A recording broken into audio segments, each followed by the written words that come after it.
Peace. So today I want to talk a little about the current agenda for modifying human beings from inception or before conception, and also through these methods they are now pushing forward, cloaked in the term transhumanism, and that it is somehow beneficial for us to modify our genome so that we get more intelligent and are more productive. Productive for whom? Yeah, that's a good question. So I mean, this thing has been going on for at least 100, if not 120 odd years, this whole transformation, which began with eugenicists in the early 1900s, and one of the biggest proponents is the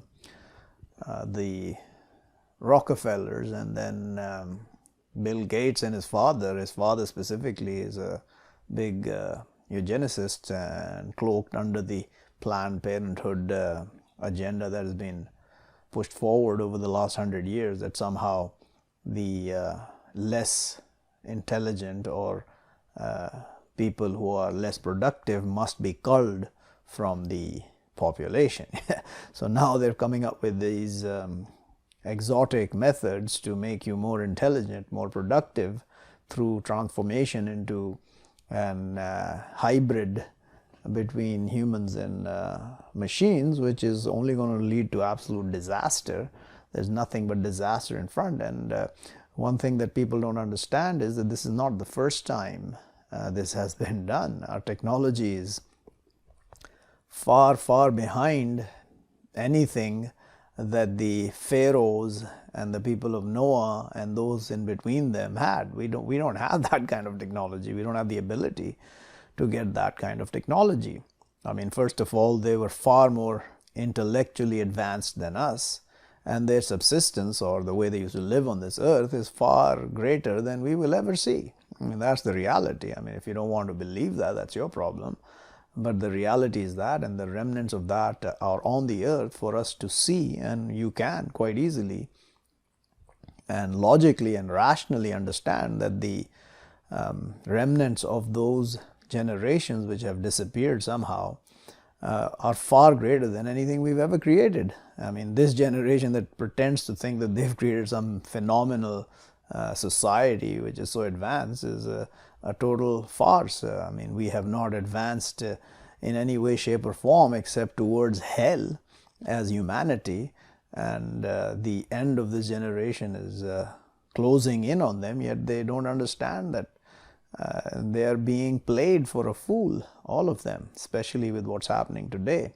So let's look at the fundamental aspect of changing the origination of man from the aspect of God, obviously. I mean, if you don't believe God exists, you can go on your way here. You don't need to listen to me, that's for sure. You need to listen to your own soul, which you think is God. Yeah, yourself. You don't need to listen to me. So if God created us, obviously he did, I know that. You don't. If you don't believe God exists, you can go on your way. Again, I say the same thing, be on your way to hell. So God is specifically, categorically forbidden any tinkering with the origination of mankind. And people used to say, oh, you can't paint your face, you can't put tattoos in the past, but they don't understand what the books actually say. It's talking about the origination of mankind. The origination is your DNA, half from your mother, half from your father.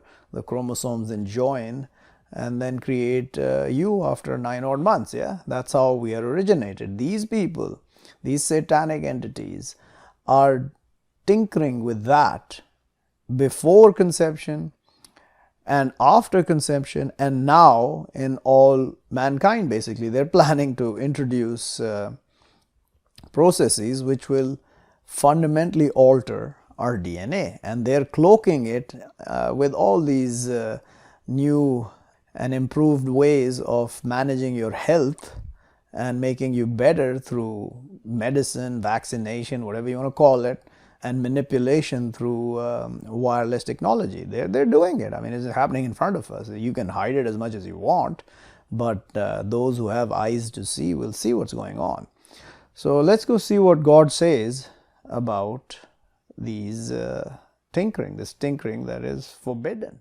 So it's chapter 30, verse 30, for those who are interested in numerology. It's quoted as 33, verse 30 in chapter 30. And it clearly states, "But make constant your face to the way true." So this is talking to one guy, the messenger himself. And of course it applies to everyone. "Origination of God, which originated the mankind over it." So look at that statement. Do not, origin of mankind. You can tinker with all the other creatures if you want, all the other animals and plants and all, but mankind is specifically forbidden by God to be tinkered with. The origination. We're talking about the fundamental building blocks, which is the chain, the DNA chain that we are created from. Don't you change to creation of God. Again, telling you clearly, don't do it. And of course, they're doing it. They've been doing it for hundreds of years. It's not the first time they're doing it. You have to understand, Frankenstein's story didn't come out of the woodwork. Yeah, this stuff has been going on before. It's not the first time we're doing it, and it won't probably be the last time. But once this is done, mankind will be wiped out once again. This generation, and not mankind as a whole, but this generation of mankind will be wiped out. We'll end up with far less than are on the earth today, and then the cycle will continue until God decides to end it all. Yeah, that the way the constant, but surely most of the mankind not they know. So this way the constant is in Arabic, it's ad-dinul qayyim. Ad-din they call is the religion. So if you want your religion to be just this, because it says this is the way the constant, then this is your religion. Don't tinker with mankind. So at least those who hold this book and lie about it every day, they should be clear that they cannot tinker with the creation of mankind. So and they are, obviously they're doing it as well. Most of the so-called Muslim countries are also involved with this hideous process by which they are manipulating the origins of mankind, and it will end in absolute devastation. There's no doubt in that. And the word for origination is fatar, fitrat, the origination. Yeah, fatar, what he originated over us, God. Do not change it. Do not change. It will only bring absolute devastation upon us. This is a known thing by those who know, like me. It's going to be a complete disaster. So just to show you that these things have happened before. So like if you go, there are 3 places where the verses refer to, like in chapter 3:11, like creatures of family of Pharaoh. Chapter 8, verse 52, like creatures of family of Pharaoh and those from before them. And again in chapter 3 and 54, 2 verses later, like creatures of family of Pharaoh and those from before them. So you understand what a creature is. We're all creatures, by the way, but these creatures are from, I don't know how they created it. It could have been robotic things back then as well. I'm not putting that past them either, that they created things like what we're creating with these automated robots and self-guiding so-called robots based on algorithms, like this crazy garbage called Sophia, who's apparently, she's sentient. Yeah. No way, that thing ain't sentient, not a chance.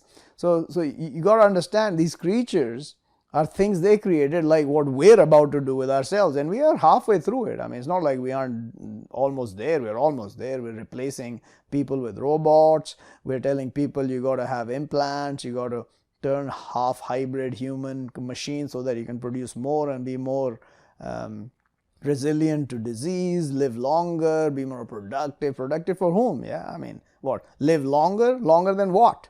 Are you going to live forever suddenly? No, that's not going to happen. And then you got to see this other place in chapter 40, verse 31, where it says the same thing, example of creatures of people of Noah and Ad and Thamud and those from after them. and not God. He wants wrongdoing to the servant. So God doesn't want wrongdoing to us. It's we who do wrong to ourselves, and in the end we get wronged in the way God deals with us, because He brings evil upon us because of the wrongdoing that we do. He passes over most of it, but in the end He comes with His war, which is evil that is absolute righteous, and it's about to come. I mean, as we stand here today in 2020, the war of God is at our doorstep, and the day it comes, there'll be no running from it. There'll be no escape. It will vanquish us. So get ready to take sides before that war comes, because when that war comes, your side is your side wherever you are. So say no to all this technological manipulation of mankind, and also the evil manipulation of our food supply through these corporations that are taking away the rights of man as granted to him by God the Almighty. All right, peace.